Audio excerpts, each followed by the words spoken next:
Hello friends, क्या आप जानते हैं भक्तों की संगति में रहने के क्या फल होते हैं। एक बार महान ऋषि नारद मुनि वैकुंठ गए और भगवान विष्णु से पूछा, हे भगवान, भक्तों की संगति में रहने के क्या फल होते हैं। भगवान ने मुस्कुराते हुए कहा, हे मेरे प्रिय नारद, पृथ्वी पर एक वन में जाओ, वहां तुम्हें एक बरगद का वृक्ष मिलेगा जिसकी बाईं शाखा पर एक तोते का घोंसला होगा। घोंसले में एक नवजात तोते का बच्चा होगा। उस तोते के बच्चे से यही प्रश्न पूछो, वह तुम्हें उत्तर देगा। नारद मुनि ने भगवान विष्णु के निर्देशों का पालन करते हुए वृक्ष के पास गए। उनके पहुंचते ही एक अंडा फूटा और उसमें से एक नन्हा तोता निकला। नारद पक्षी के पास गए और पूछा, नन्हे पक्षी, कृपया मुझे बताओ कि साधु संग भक्तों के साथ संगति करने का क्या प्रभाव होता है। जैसे ये शब्द कहे, नन्हा पक्षी वहीं गिर पड़ा और मर गया। स्तब्ध और दुखी होकर नारद मुनि भगवान विष्णु के पास लौटे और उन्हें सारी घटना बताई। भगवान विष्णु ने एक बार फिर मुस्कुराते हुए नारद को एक ऐसे गांव का निर्देश दिया जहां एक ब्राह्मण के घर अभी अभी एक बछड़े का जन्म हुआ था। भगवान ने निर्देश दिया, बछड़े से प्रश्न पूछो और अपना उत्तर पाओ। नारद गांव गए और उन्हें नवजात बछड़ा मिला। बछड़ा जैसे ही अपने पैरों पर खड़ा होने लगा, नारद जी ने पूछा, प्यारे बछड़े, मुझे बताओ भक्तों के साथ रहने का क्या फल होता है।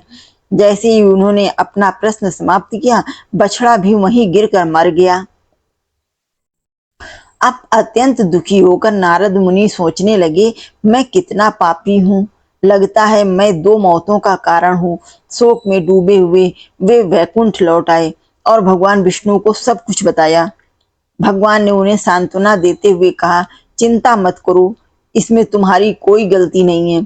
काशी के राजा के अस्तबल में अभी अभी एक घोड़े का बच्चा पैदा हुआ है। जाओ और उस घोड़े के बच्चे से उसका उत्तर पूछो।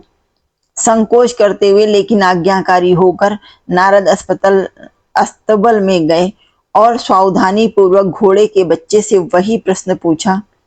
पहले की तरह ही प्रश्न पूरा होते ही घोड़े का बच्चा मर गया। घोर निराशा में डूबे नारद मुनि भगवान विष्णु के पास लौट आए।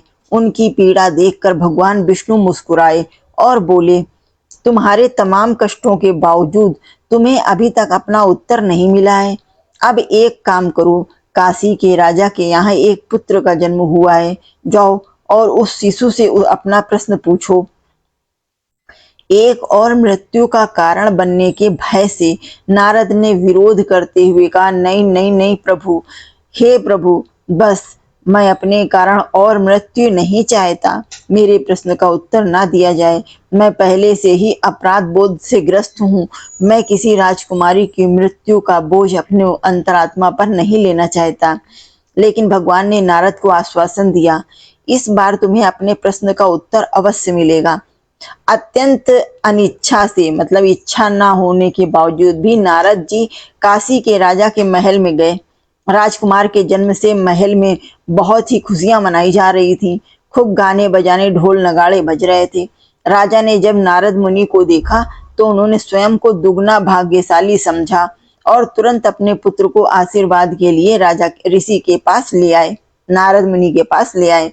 नारद ने बच्चे को प्यार से अपनी बाहों में लिया और धीरे से पूछा, बच्चे, कृपया मुझे बताओ कि भक्तों के साथ रहने का क्या फल होता है।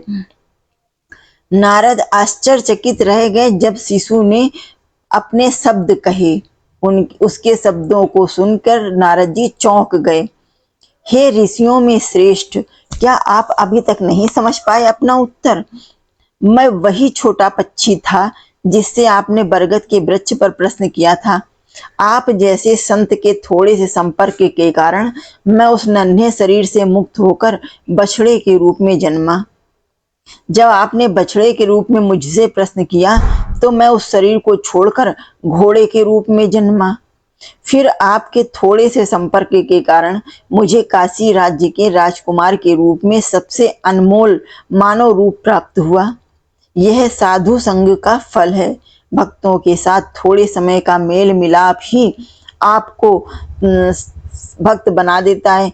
हे ऋषि, मुझे इस अवस्था तक पहुंचाने के लिए मैं आपका आभारी हूँ। अंततः नारद मुनि के संदेह दूर हो गए। वे अब शिशुओं की मृत्यु से दुखी नहीं थे। इसके बजाय उन्होंने एक भक्त के साथ थोड़े समय के भी मेल मिलाप की अपार शक्ति को महसूस कर लिया। उन्होंने राजकुमार को आशीर्वाद दिया और भगवान की महिमा का गुणगान करते हुए प्रसन्नतापूर्वक अपने मार्ग पर चल दिए। यह कहानी भक्तों के साथ थोड़े समय के लिए भी संगति करने के परिवर्तनकारी शक्ति को खूबसूरती से दर्शा रही है। एक शुद्ध भक्त की संगति आत्मा को भी विशुद्ध प्रेममय बना देती है, विभिन्न जीवन रूपों से ऊपर उठा सकती है। अंततः मानव जीवन की सर्वोच्च उपलब्धि आध्यात्मिक ज्ञान और ईश्वर के साथ घनिष्ठ संबंध बनाने की ओर यह कहानी ले जाती है। तो भक्तों, जब भी आप संग करो, सच्चे भक्तों का संग करो, ऋषि मुनियों का संग करो, तो आपको भी हमेशा सद्गति ही मिलेगी, सच्ची संगति ही मिलेगी। राधे राधे।